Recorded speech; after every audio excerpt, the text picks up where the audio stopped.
Hello అందరికీ. Weekend గదా! ఏం స్పెషల్స్ చేసుకున్నారు? మేమైతే సింపుల్‌గా సాంబార్ రైస్ చేసుకున్నాం. సాటర్‌డే కొంచెం రెస్ట్ మోడ్‌లో ఉంటాం గదా! అందుకే ఇట్లా సింపుల్ రెసిపీ చేసేసుకున్నాం.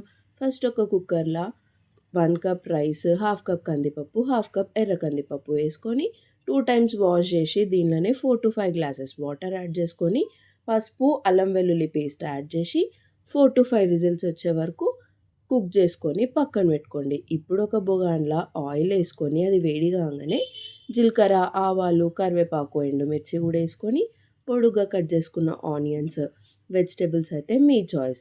దీనిలోనే సాల్ట్, పసుపు, కొంచెం జీలకర్ర పొడి, ధనియాల పొడి ఏసుకొని 2 స్పూన్స్ సాంబార్ పొడి ఏసుకోండి. నేను ఆల్రెడీ సాంబార్ పొడి ఏసుకున్నా అండ్ లింక్ కూడా కింద డిస్క్రిప్షన్‌లో ఇస్తా. ఒక్కసారి మిక్స్ చేసి చింతపండు రసం కూడా యాడ్ చేసుకొని కొంచెం బెల్లం, ఇంగువ ఏసుకోండి. మస్తు టేస్టీ ఉంటది రెండిటి వల్ల.